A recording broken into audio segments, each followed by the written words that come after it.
Di ajang balap seperti Formula One, pit stop memegang peran sangat vital sebagai bagian dari strategi. Pada awal-awal F1 digelar, kru tim butuh sekiranya lebih dari 30 detik untuk sekali pit stop. Di awal era 80-an, tim-tim baru mulai serius mengatur manajemen pit stop, tepatnya ketika tim Brabham memperkenalkan pengisian bahan bakar atau refueling. Sejak saat itu, pit stop menjadi bagian sangat penting dari strategi tim. Ketika refueling diperkenalkan kembali pada tahun 1994, pergantian ban masih dinomorduakan. Namun ketika refueling kembali dilarang sejak tahun 2010, kesikapan dan kegesitan kru dalam mengganti ban menjadi sebuah prioritas. Sejak saat itu, evolusi pit stop pun dimulai. Dari sekedar mengganti ban menjadi sebuah seni yang berirama. Lompatan teknologi yang begitu signifikan sehingga pergantian ban pun hampir tak masuk akal kecepatannya.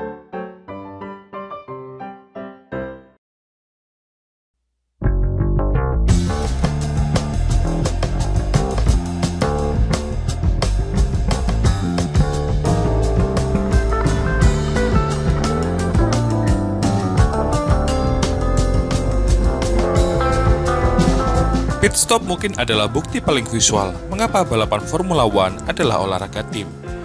Ketika balapan berlangsung, paling tidak ada 20 orang yang ikut terjun dalam eksekusi pit stop. Kita bisa melihat ke-20 orang tersebut memiliki fungsi dan job desk yang berbeda-beda. Tugas mereka terlihat simpel namun penuh dengan tekanan, yaitu melakukan pergantian ban serta memperbaiki atau mengganti bagian mobil yang mengalami kerusakan. Kenapa harus cepat dan tepat? Ini berhubungan dengan strategi balapan secara keseluruhan. Balapan F1 memiliki kompleksitas yang tinggi, di mana semua tim memiliki gambaran utuh mengenai strategi secara keseluruhan. Eksekusi strategi undercut, overcut, atau pemilihan jenis ban harus dilakukan dengan matang dan cepat.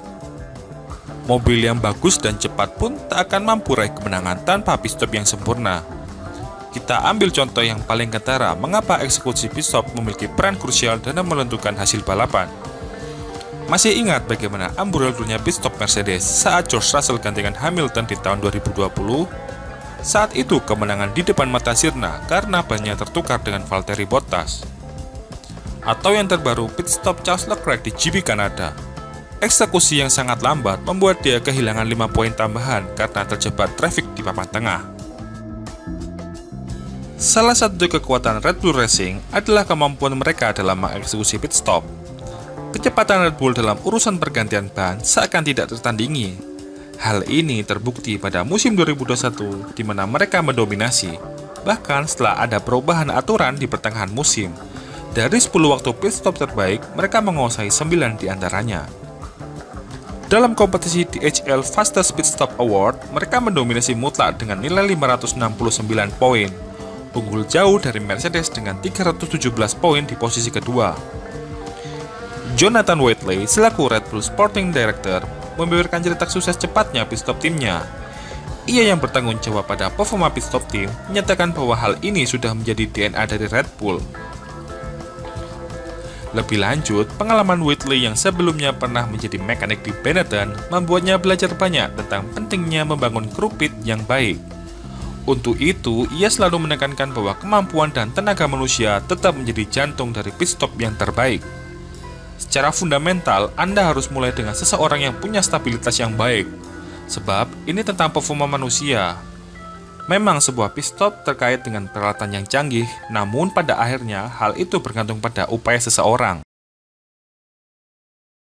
Kita tidak tahu di balik helm dan seragam baju anti api, siapa sosok yang ada di dalam kru pit stop. Mungkin hanya di sesi latihan bebas dan menjelang start, saat mempersiapkan mobil, kita bisa melihat wajah atau tampilan mereka.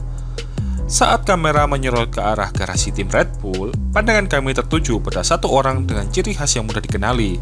Kami menyebutnya pria memberi warna di antara para teknisi balap Formula One. Berperawakan tinggi besar, berkulit gelap, dan berambut gimbal lainnya Lewis Hamilton, dia kerap kali tersorot kamera saat kualifikasi. Saat tim Red Bull berhasil catat waktu tercepat, dan yang paling sering saat perayaan podium Max Verstappen. Banyak yang bilang dia lebih sering muncul di layar ketimbang pembalap Aston Martin, Lance Stroll. Setelah kami selidiki, Dia bernama Callum Nicholas, seorang teknisi senior di unit powertrain Red Bull Racing. Selain merupakan sosok penting dalam performa pit stop Red Bull yang konsisten, dia juga seorang pemecah rekor dunia untuk pit stop tercepat di musim 2019. Nicholas bisa dibilang agak terlambat masuk dunia otomotif F1. Magang pertamanya dia dapat pada usia 21 tahun lebih.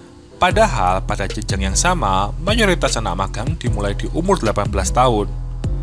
Sekolah junior yang dia enyam sangat tidak berhubungan dengan dunia engineering.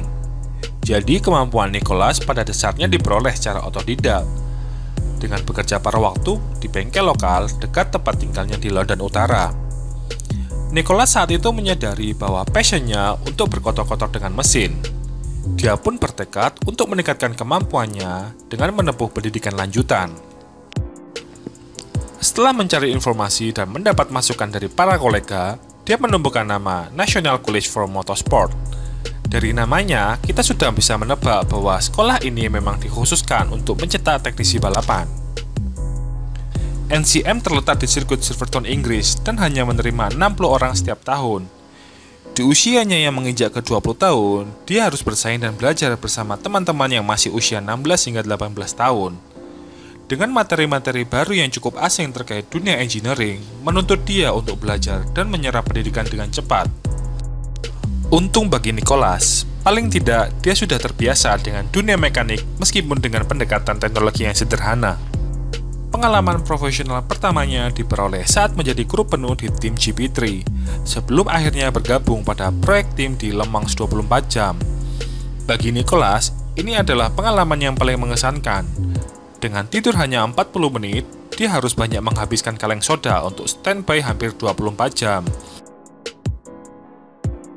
Karirnya sebagai teknisi junior F1 dimulai sejak dia berada di tim Marussia.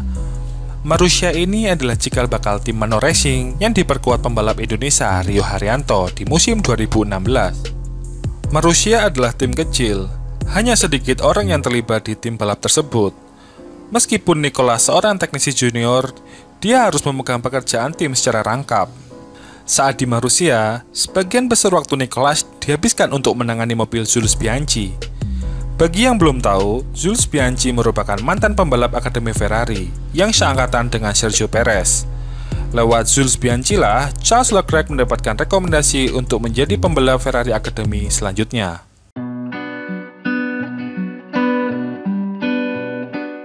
Dalam sebuah podcast, Callum Nicholas mengungkapkan apa titik terendah dalam hidupnya. Dengan nada bergetar, dia menjawab ketika Jules Bianchi mengalami crash parah di sirkuit Suzuka tahun 2014.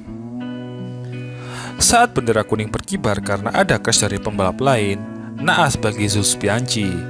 Dia tidak mampu mengendalikan mobilnya dan ikut melintir di sektor tersebut. Akibat benturan yang sangat keras, Jules Bianchi koma dan dirawat selama beberapa bulan hingga akhirnya meninggal. Sebagai mekanik pribadi sebuah pembalap, mereka umumnya memiliki kedekatan secara emosional. Setiap pekan, mereka mempersiapkan mobil, mendapat input pembalap, menangani masalah, dan berjuang mencapai kesuksesan.